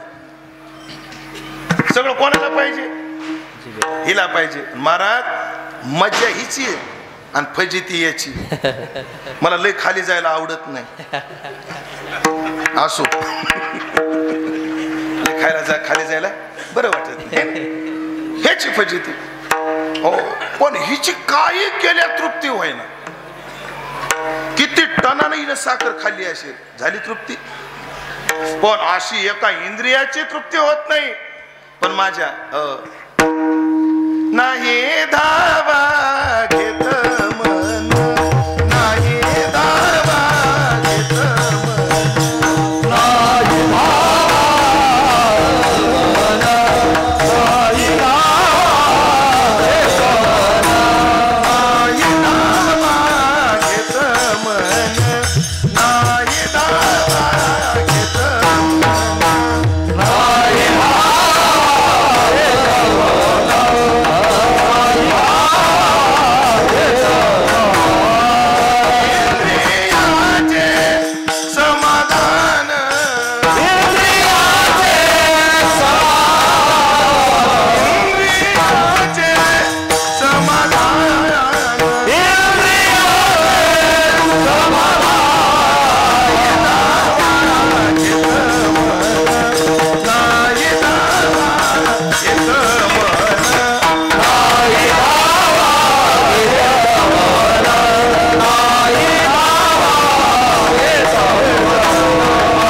समाधान, इंद्रियाचे समाधान,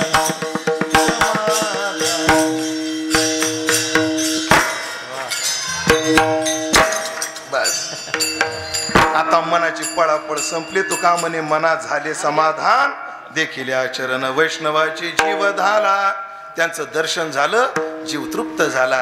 कसा लाभाला लाभ दुनावला, व्याजाला व्याज भेटलं.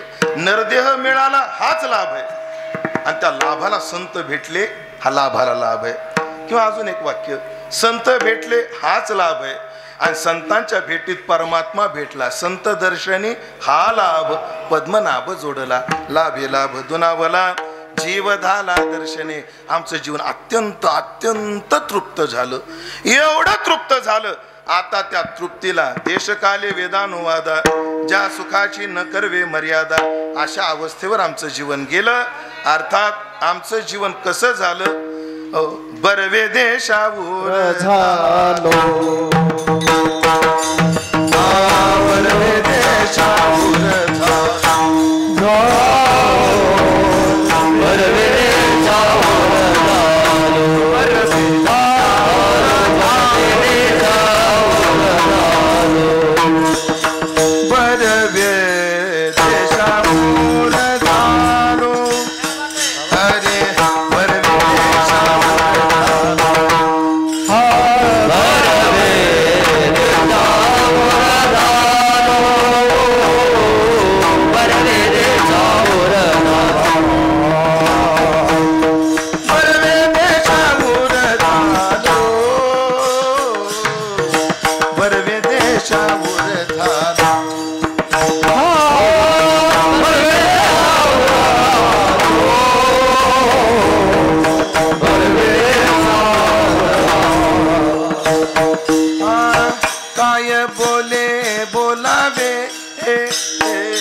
विठोबा रखुमाई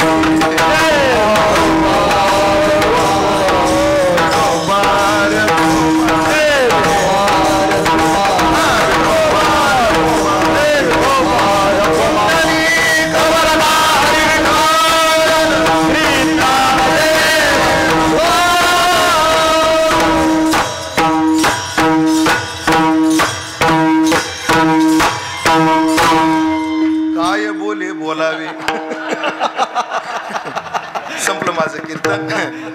बरवेत आता मी मध्यंतरी जे केलं ना, म्हणजे वारकरी चाली अशा आहेत, चालत्या चरणाचा अर्थ सांगते काय. वैकुंठवासी सदानंद गुरुजी, कोणी कोणी तुम्ही ऐकलं संतोष महाराज सदानंद गुरुजीला? तुम्ही ऐकले?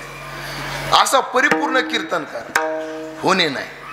गुरुवर्य सदानंद गुरुजी, गुरुजी काय म्हणायचे?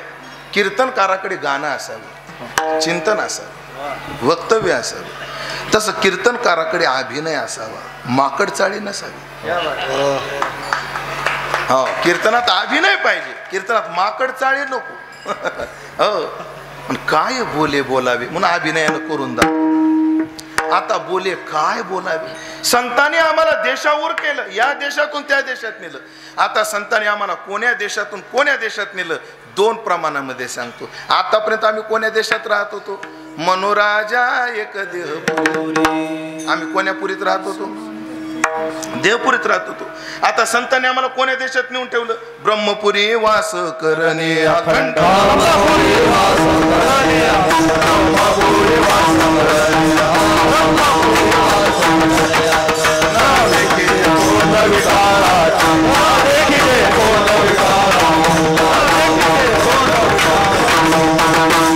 आता आम्हाला देहपुरीतून काढलं आणि आता आम्हाला कोण्या देशात नेऊन ठेवलं? ब्रह्मपुरीत नेऊन ठेवलं. अर्थात आमची देहबुद्धी घालवली, आमची देवबुद्धी जागी केली. आता आम्हाला संसार कक्षेतून काढलं आणि आत्मस्थितीवर नेऊन ठेवलं. संता सवे वसता योग ज्ञानी पैसता का गुरुचरण उपासिता वैरागीसी. झालं काय? येण्याची सत्कर्मे ते अशेष ही अज्ञान विरमे. आणि पुढे झालं काय? जयाचा अहम विश्रामी आत्मस्वरूपी. अजून ज्ञानोबऱ्याच्या 2-4 ओव्या आहेत, तेवढ्या सांगतो ना, 8 तास घेतो. ओव्या ऐका. आगा अज्ञानाची अनिदा जो घोरत होता बदबदा. ओवी आगा अज्ञानाची निदा जो घोरत होता बदबदा. म्हणजे पुरुष शब्द आहे ना, पुरुष. हो, जीवाला पुरुष का म्हणतात? त्याचा अर्थ आहे अनिच्छनपी वार्ष्णेय बला दिव नाही अथकेन प्रयुक्तोयम पापम चरती पुरुष. हे पुरुष का बरं पापाचरण करतात? इथं पुरुष शब्दाचा अर्थ काय केलेला आहे आपल्याकडे? पुरी शयती ती पुरुष. नवद्वारे पुरे देही. ही नवद्वाराची जी पुरी आहे आणि या पुरीमध्ये ज्याचं आत्मविस्मृतीचं शयन चालू आहे तो जीव. हा जीव कोण? हा जीवात्मा. पुरीमध्ये गाढ निद्रा लागली त्याला. बरं कसा झोपलाय? झोपणाऱ्याचे 2 प्रकार. आवाजात जागे होतात ते, आणि काय काय आवाजानं जाग होत नाही, थापटून जाग करावं लागत. काय काय भाऊ ताटकन उठून बसतो. भाऊ अरे उठ ना, अरे उठ ना, तरी जागच येत नाही, अशी झोप असते. तसं काही काय अशी आत्मविस्मृतीच्या निद्रेत झोपले. काना वचनाचे बेटी सरिसाची पै किरीटी वस्तू होनी उठी कवनू एकूजो अम ब्रह्मास्मय शिवानी एक वेळ पडता कानी. पुढे अविद्या निद्रा गेली पळोनी आणि तत्क्षणी जागिरणार. हा उत्तम अधिकारी. पण जो मध्यम आपला कनिष्ठ अधिकारी, त्याला अज्ञानाची निदा विश्व स्वप्नाचा दांदा जो भोगीत होता प्रबुद्ध अनादिजू. केलं काय? तो महावाक्याचे निनावे गुरु कृपेचे निथावे माता हात ठेविला नवे. अरे उठ उठ उठ उठ थापटीला जैसा. त्याला जाग केलं. मग झालं काय? 2.5 ओव्या लईच गोड आहेत. तो सांगण्याचा मोह मला आवरतच नाही आणि मी सोडणारच नाही. आहे वेळ 10 मिनिटं. काय ओव्यात गोड? ऐका ज्ञानोबा काय म्हटले. माझ्या घड्याळीत 8:45 झाले, तुमच्या घड्याळीत किती येत? बरोबर. हा म्हणजे बरोबर आहे. ते एके दिवशी माझं घड्याळ बंद पडलं होतं म्हणून विचारलं. ओव्हर टाइम करून कोणाच्या नादी लागा. ऐका. आगा अज्ञानाच्या निदा जो घोरत होता बदबदा. आता सद्गुरूने जागा केलं. कुठं जागा केलं? की तो स्वस्वरूपी प्रबुद्धाचे इला की आता तो आत्मबुद्धीच्या ठिकाणी आत्मबुद्धी त्याची जागी झाली. परिणाम काय झाला? आता बुद्धी भेदाचा आरिसा तया हातून पडिला विरेशा की तो प्रतिमुखा भासा मुकला तू. काय वो विज्ञान?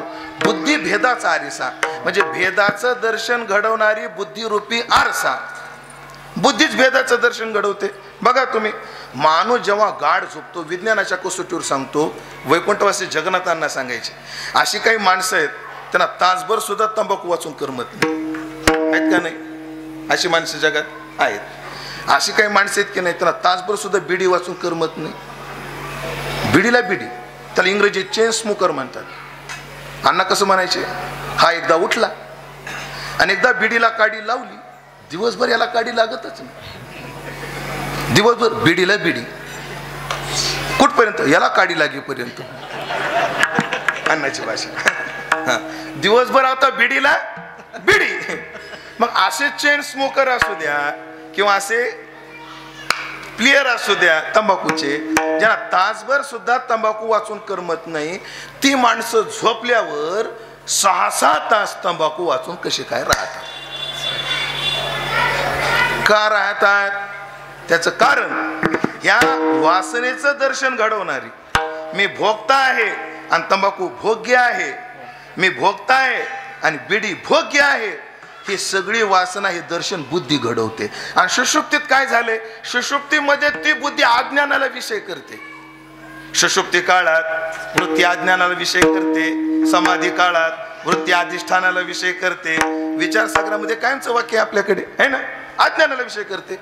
आणि मग बुद्धी कोणाला विषय करते? अज्ञानाला. मग अज्ञानात लीन असल्यामुळे ती देहाला विषय करायला शिल्लक नाही आणि मी भोगताय ही बुद्धी तिथं नाही आणि हे भोग्य ही बुद्धी नाही. पण एकदा ती बुद्धी जागी झाली, माझ्याकडे बघावं लागेल आता तुम्हाला.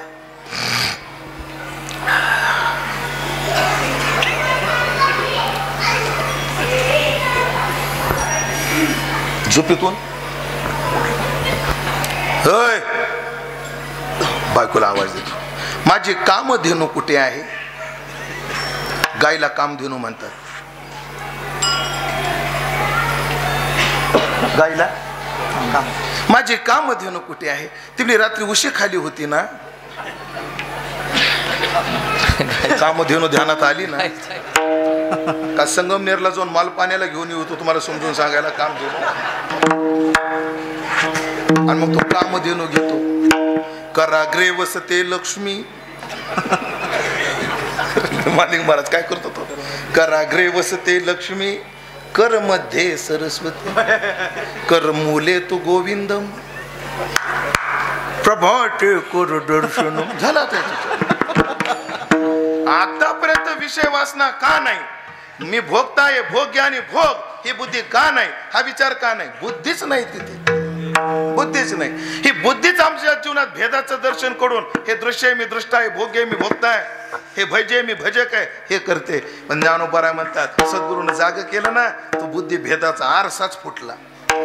आणि मग जसा आरसा फुटला की प्रतिबिंबाला मुकला, प्रतिबिंबाला मुकला तर बिंब भाव तरी राहिला का? आरशात प्रतिबिंब दिसत होत म्हणून ह्याच्याकडे बिंब भाव होता. आता उपाधी आरसाच फुटला, आता बिंबही नाही आणि आता प्रतिबिंबही नाही. तशी बुद्धीच संपली. आता भोग्य नाही, भोगता नाही. आता बुद्धी भेदाचा आरिसा तया हातून पडिला विरेशा की तो प्रतिमुखा भासा मुकला तू. आता याच्या पुढे काय? आता देहांकाराचा वारा वाजो ठेला विरा. काय शब्द ज्ञानोबा राहायचे? आता देहांकार संपला, आता देहबुद्धी संपली, देहांकाराचा वारा वाजो ठेला विरा. मग आता करतो काय? आत्मविची सागरा जीवेश आहे आणि मग आत्मसुखामध्ये तो निमज्जन करतो. अर्थात दुःखाच्या संसारातून आम्हाला काढलं आणि या सुखाच्या देशात नेऊन घातलं. मला त्या देशाबद्दल बोला ना थोडस. काय बोलावे? आता त्या देशाबद्दल काय बोलावे?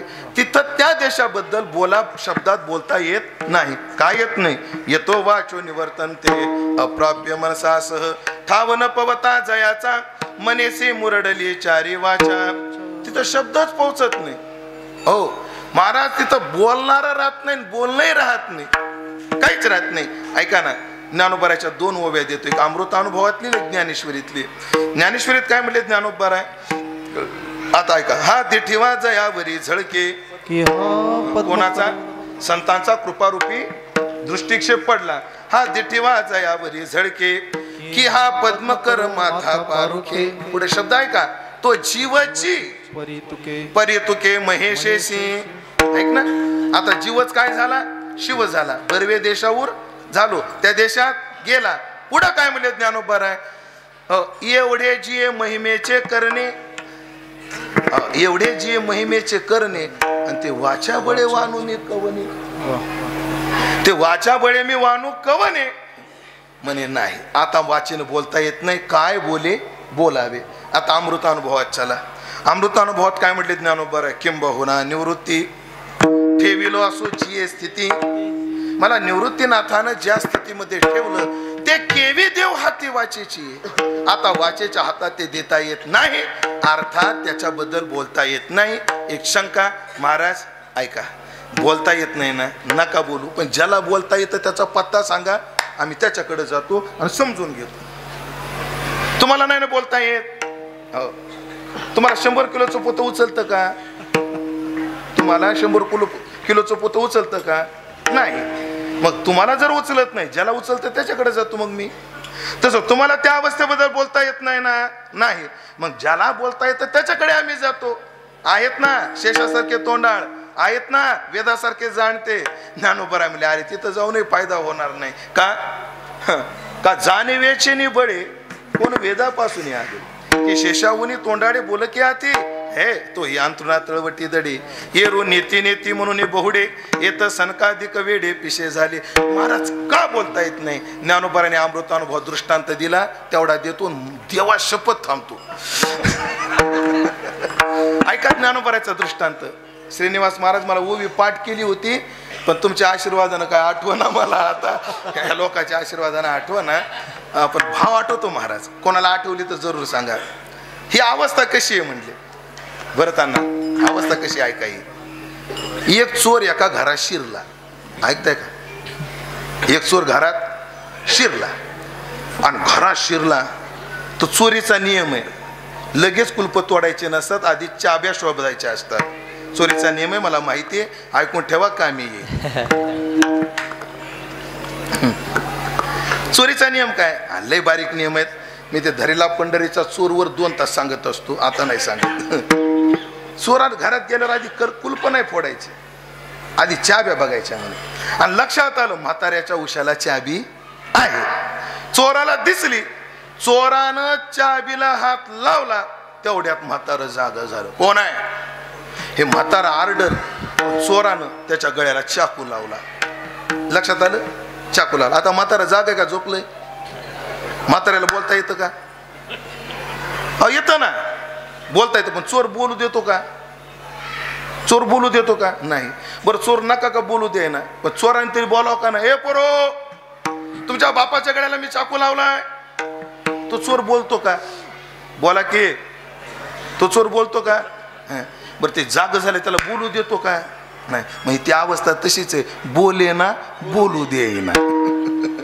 तो बोले ना बोलू देईना, अशा अवस्थेवर संत नेतात. आणि या संत कृपेने आम्ही त्या उंचीवर गेलो. कोण्या संतांच्या कृपेने? या ज्ञानेश्वर माऊली, ज्ञानराज माऊली, ज्ञानेश्वर माऊली, ज्ञानेश्वर माऊली, ज्ञानेश्वर माऊली.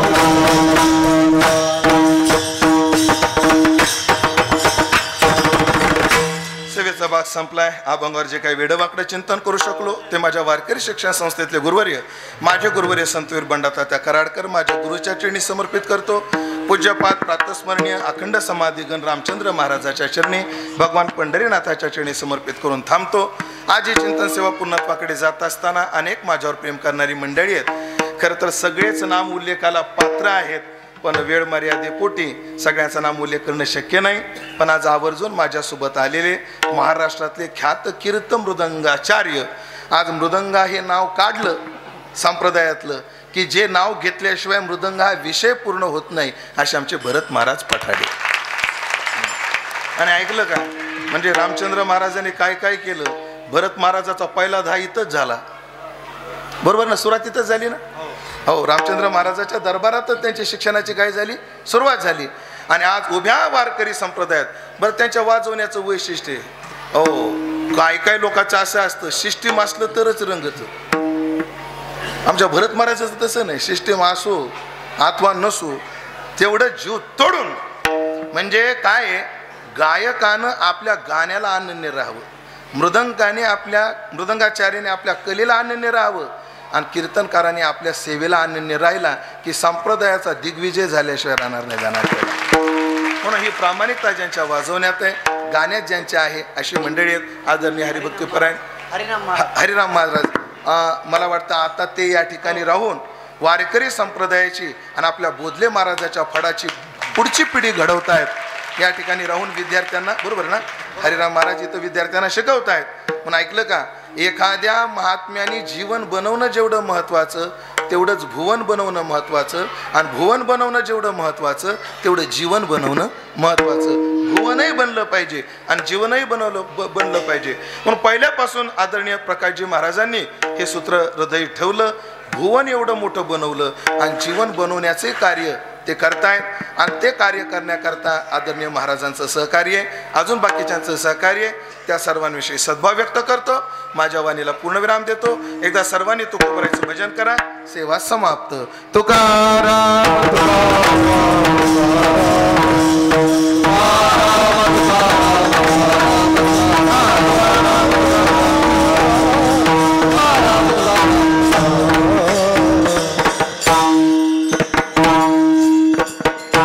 गजानन महाराज चौगुले आणि अशोक महाराज ठोंबरे आणि द्रुपद दीपक महाराज मिटे आणि अशोक महाराज बोराडे.